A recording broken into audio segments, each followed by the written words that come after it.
નમસ્કાર મિત્રો, હર હર મહાદેવ। આજે આપણે જ્યોતિષ શાસ્ત્રની એક અત્યંત મહત્વપૂર્ણ ઘટના વિશે વાત કરવા જઈ રહ્યા છીએ। 4 જુલાઈ 2026 શનિવાર રોજ બપોરે 3:57 વાગ્યે દેવગુરુ ગ્રહ પુષ્ય નક્ષત્રના બીજા પદમાં પ્રવેશ કરવા જઈ રહ્યો છે। ગુરુ ગ્રહણ જ્ઞાન, ધર્મ, ભાગ્ય, સમૃદ્ધિ, સંતાન, ગ્રહ અને આધ્યાત્મિક પ્રગતિનો કારણ માનવામાં આવે છે। જ્યારે ગુરુ પોતાના સ્થિતિમાં પરિવર્તન કરે છે ત્યારે તેની અસર માત્ર વ્યક્તિગત જીવન પર જ નહીં પરંતુ સમગ્ર સમાજ અને દેશ વિદેશની પરિસ્થિતિઓ પર જોવા મળે છે। પુષ્ય નક્ષત્ર વૈદિક જ્યોતિષમાં સૌથી શુભ નક્ષત્રોમાંથી એક માનવામાં આવે છે। આ નક્ષત્રમાં ગુરુનું ગોચર અને શુભ પરિણામો આપનારું સાબિત થાય છે। ખાસ કરીને પુષ્ય નક્ષત્રના બીજા પદના સ્વામી બુધ હોવાથી જ્ઞાન, વેપારી વૃદ્ધિ, શિક્ષણ અને આર્થિક ક્ષેત્રમાં ખાસ લાભ યોગ્ય રચાઈ રહ્યો છે। 4 જુલાઈથી 19 જુલાઈ 2026 સુધીનો સમય 4 ખાસ રાશિઓ માટે અત્યંત શુભ માનવામાં આવી રહ્યો છે। આ રાશિઓના જાતકોની જીવનમાં એવો પરિવર્તનો જોવા મળી શકે છે જે તેમની લાંબા સમયથી ચાલતી સમસ્યાઓનો અંત લાવી શકે છે।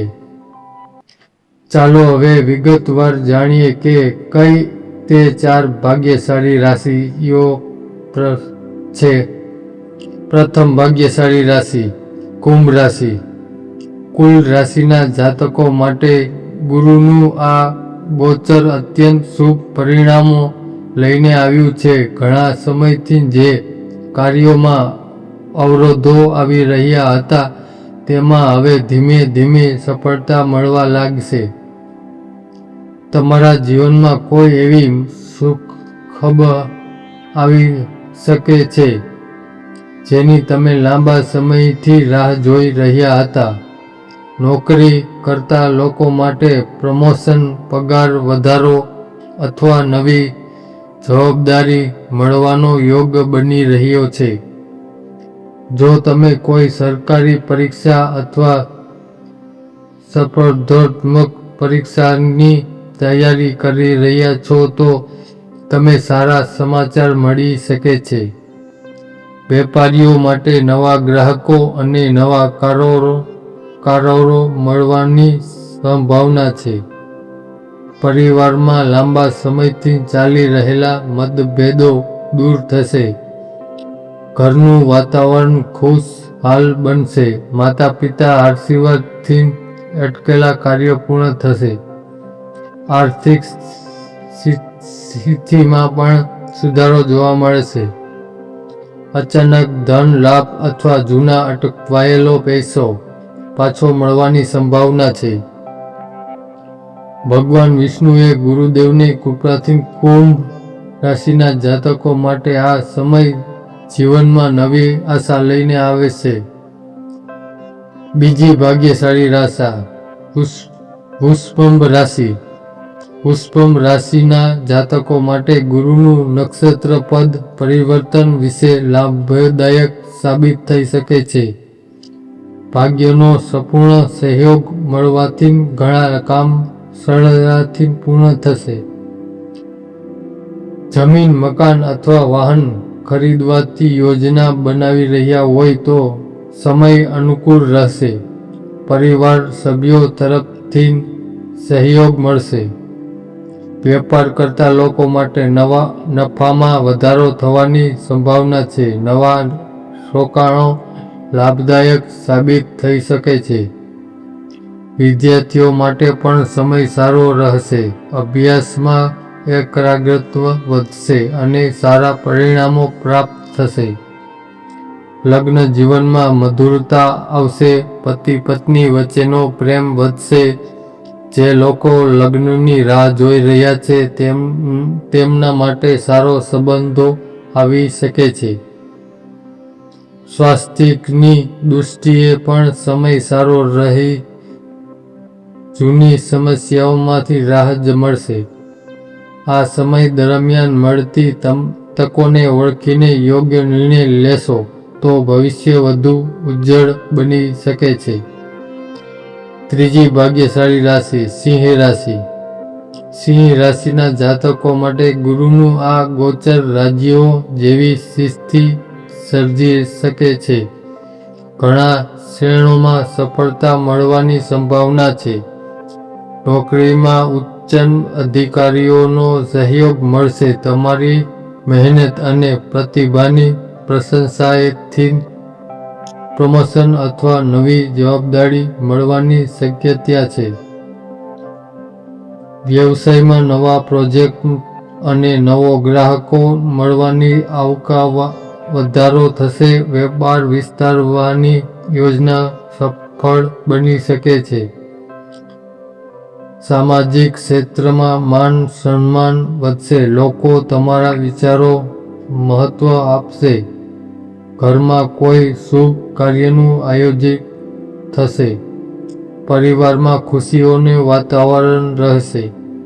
પ્રેમ સંબંધમાં પણ સકારાત્મક પરિણામો જોવા મળશે.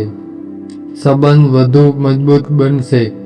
ધાર્મિક કાર્યોમાં રસ વધશે અને આધ્યાત્મિક શાંતિઓ અનુભવશે.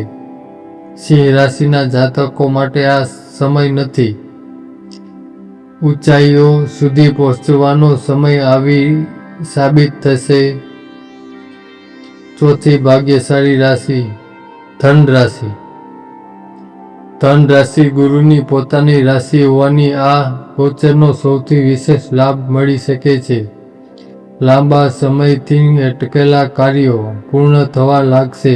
ભાગ્યનો સાથ મળવાની દરેક ક્ષેત્રમાં પ્રગતિ થશે. વિદેશ જવાની ઈચ્છા ધરાવતા લોકો સારા સમાચાર મળી શકે છે. ઉચ્ચ શિક્ષણ માટે પ્રયાસ કરી રહેલા વિદ્યાર્થીઓને સફળતા મળી શકે છે.